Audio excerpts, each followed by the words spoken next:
My dear students, how are you all? I hope you all are very good and you are doing your work very well. As you know that we have already completed up to question number 13 of exercise 9th and the name of the chapter is percentage. Today we are just going to start from question number 14 to question number 23. Let's start.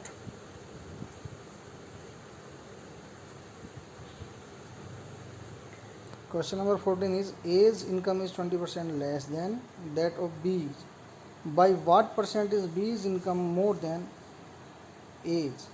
तो अब हमें बताना है कि अगर ए की income जो है 20% कम है बी से, तो हमें बताना है कि फिर बी की इनकम कितनी परसेंट ज़्यादा होगी ए से.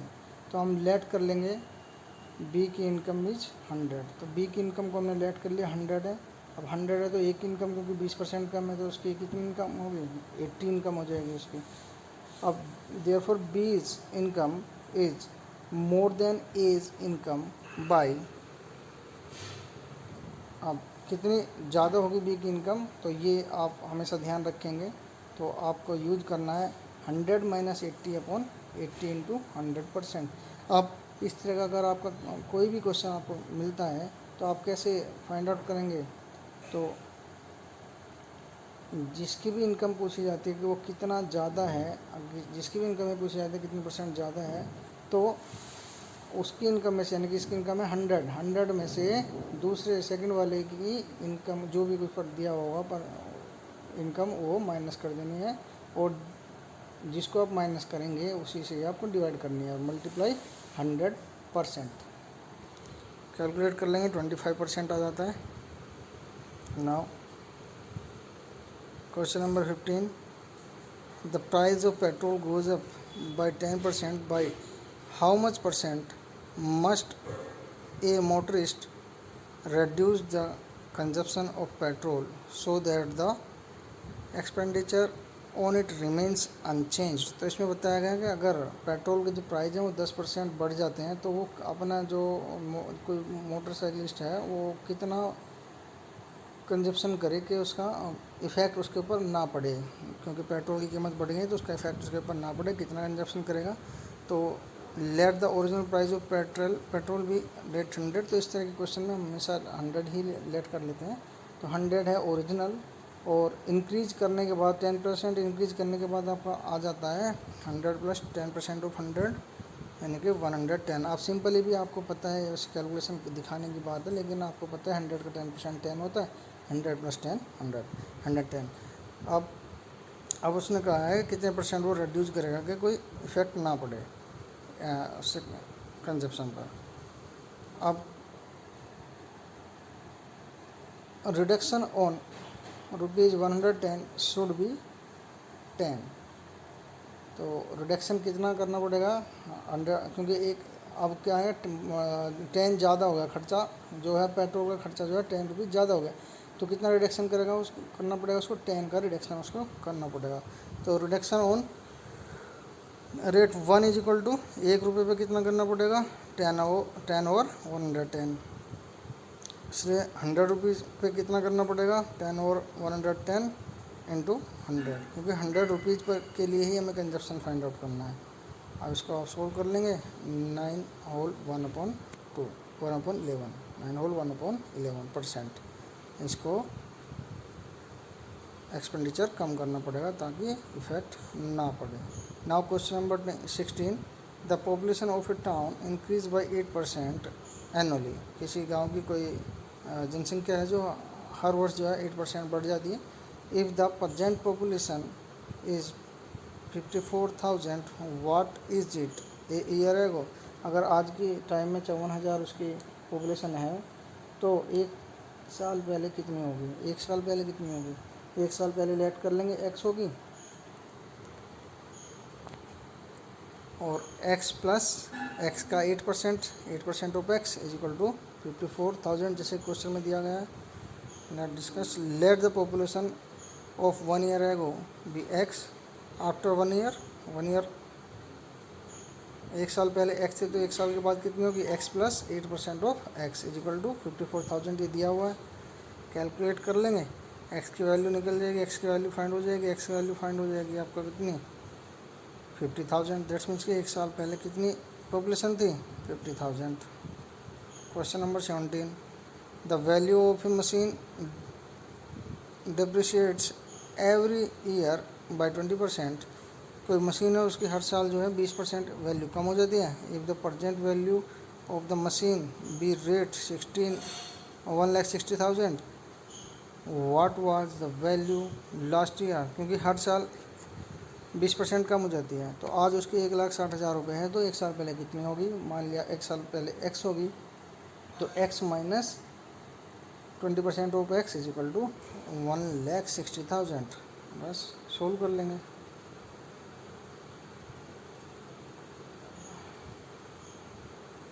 चलो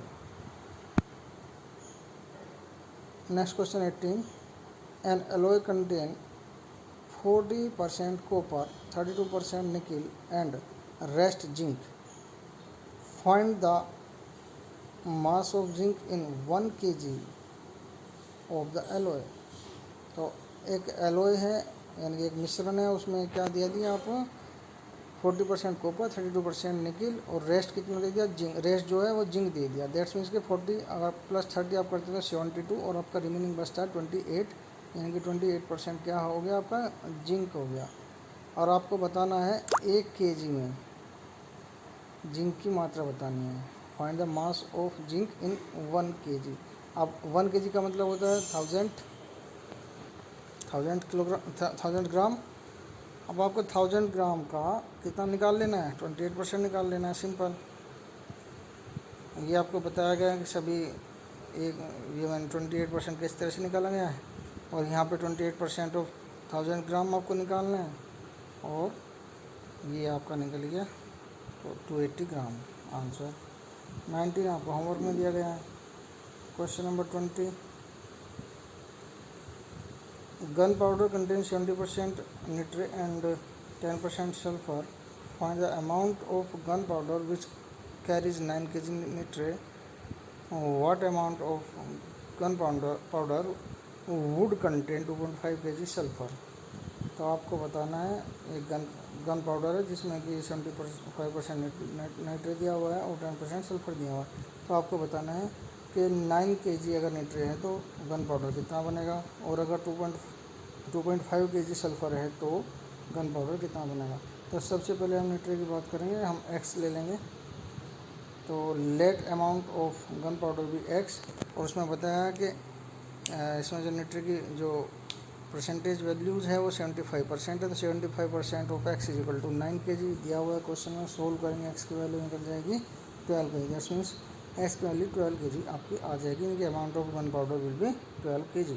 अब नेक्स्ट आपको दिया गया था कि अगर उसमें सल्फ़र की कितनी परसेंट दी हुई थी, सल्फ़र की आपको 10% वैल्यू दी गई थी। 10% वैल्यू अगर है तो कितना गन पाउडर बनेगा, कितना गन पाउडर बनेगा अगर 10% ऑफ जो 10% ऑफ सल्फ़र है अगर उसकी वैल्यू 2.5 kg हो तो। दैट्स मीन 10% हम लेट कर लेंगे y kg बनेगा, तो 10% of y is equal to 2.5। Solve करेंगे और ये आपका आ जाएगा 25 kg। नेक्स्ट क्वेश्चन आपका आता है divide 7000 among A B and C. A B C में 7000 को डिवाइड बांटना है, और इस तरह से बांटना कि ए को बी का 50% मिले और बी को सी का 50% मिले। तो हम क्या करेंगे, सी का एक्स लेट कर लेंगे, और सी को अगर एक्स मिलता है रुपीज़ एक्स मिलते हैं तो बी को कितने मिलेंगे एक्स का 50%। तो यहाँ पे आपका आ जाएगा 100 रुपये का x/2, और बी को ए को कितने मिलते हैं वो बी का 50% मिलता है। तो सोल्व करेंगे तो x/4 आपका आ जाएगा।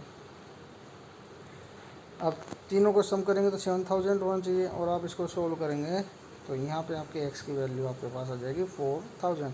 दैट्स मीन्स सी की वैल्यू है 4000, बी को मिलेगा 4000 डिवाइड बाई 2000, और ए को मिलेगा 4000 डिवाइड बाई 4 1000।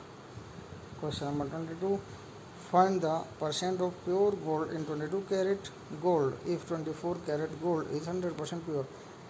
तो अगर 100% प्योर जो है 24 कैरेट है, तो आपको बताना है 24 कैरेट में कितने परसेंट गोल्ड होगा। तो 24 कैरेट की क्या है, इजिकल टू 100%। 1 कैरेट कितना होगा, 100/24।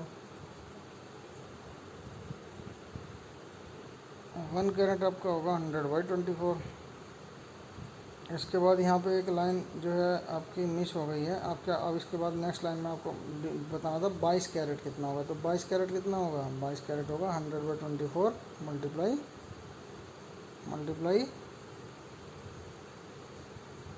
22, और 16 आप जब इसको करेंगे तो आपका आ जाएगा 91 होल 2/3%।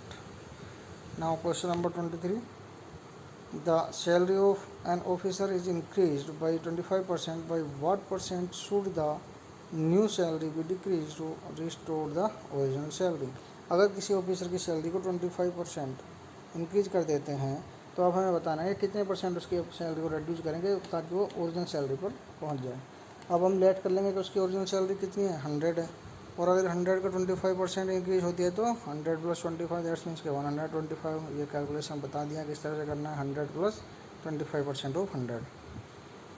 अब let we have to decrease the x% to restore the salary. अगर हम लेट कर लेते हैं कि x% को डिक्रीज करेंगे ताकि हम सैलरी रिस्टोर कर पाएँ। अब 125 अब कैसे करेंगे, तो क्योंकि 125 है, अब करंट सैलरी 125 है, तो अब 125 माइनस 125 का x% यानी कि 125 इंटू x/100, और ये रिजल्ट हमें क्या मिलेगा, ओरिजिनल सैलरी दैट्स मीन्स के 100।